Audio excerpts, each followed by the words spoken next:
Hey, what's going on everyone? Welcome back to the channel. In this video, I'm going to be talking to you a little bit about the Fuji X100V and my experiences using this camera. I'm also going to show you a ton of photos I captured with this camera and talk about who this camera might be good for and who it might not be good for. So without further ado, let's jump right in. So before we dive into some of the photos I shot using this camera over the past week, I just wanted to say this review is not designed to be super scientific or anything like that. I just want to share with you the images I was able to capture while using this camera over the past week and give you kind of my overall thoughts on the experience using this camera and who I think this would be good for and who I don't think this camera would be good for. So grab a cup of coffee, sit back, relax, and enjoy these photos I'm about to share with you. Now, here's our very first image I wanted to show you guys, and it's a good segue into talking about why I love Fuji cameras, but specifically this X100V so much. As you can tell, the colors here are very rich, very film-like, and that's because of Fuji's film simulation color profiles. Now, I didn't edit this picture at all whatsoever. This is straight out of the camera. This is actually a JPEG. And as you can tell, there's a lot of greens in those shadows. The blues are dark, just has that really sort of moody forest feel to it. I absolutely loved the classic chrome color profile. I pretty much used it for all these photos. It looked really nice and moody, all the way from the city out into the forest. I just couldn't stop shooting in it. I just love these colors so much. This film simulation looked so good when I was running around the streets of Seattle. Now, I'm not much of a city photographer or street photographer at all whatsoever, really. I never shoot in those situations, but I felt like this camera made me a good city photographer. I think the photos I got out of this camera actually look pretty good, and I'm actually more proud of them than I thought I would when I grabbed the camera and hit the city to take some photos. Now, it also absolutely crushed it when we stayed at this little cabin up in the mountains of Washington.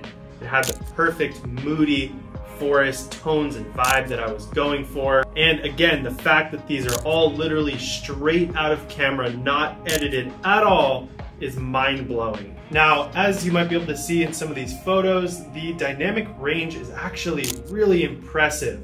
You can tell there's a lot of detail in the shadows, but also the highlights. And I was really surprised by this from a camera of this size, this price, with a fixed lens. I shot in midday, I shot at night, and I never really got a grainy image. Now, the fun thing about this camera is you can actually add grain to your image in the camera, which is not something that I ever did. I don't really love the look of grain. Some people do, some people don't. I'm not sure who you are. You can add grain if you want, but me, I'm gonna stay away from grain. And I was impressed by the low light capability on this camera. There are some shots in here that I'm probably gonna print and hang up in the office. Now, going into testing this camera out, I was not expecting that much.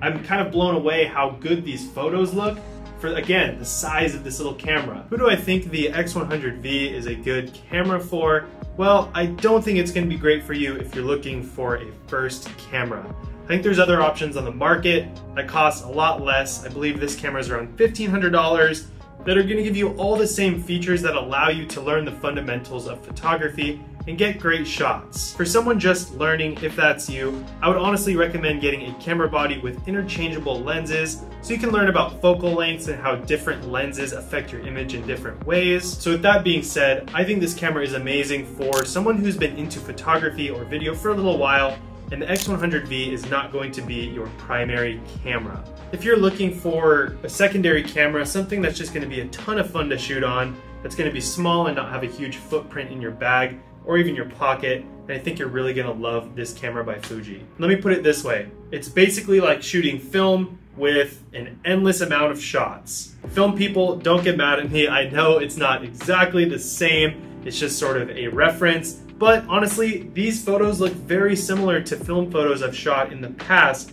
and it's all digital, it's unlimited. You can apply whatever film simulation you want, not just this one that I'm using here. There's a ton of different ones. As you can tell by now, I didn't shoot a whole lot of video on this camera, so I'm just not really gonna talk about it. However, the X100V does shoot some incredible video from what I've seen online and the specs it has. I don't think most people buy this camera specifically for its video capabilities.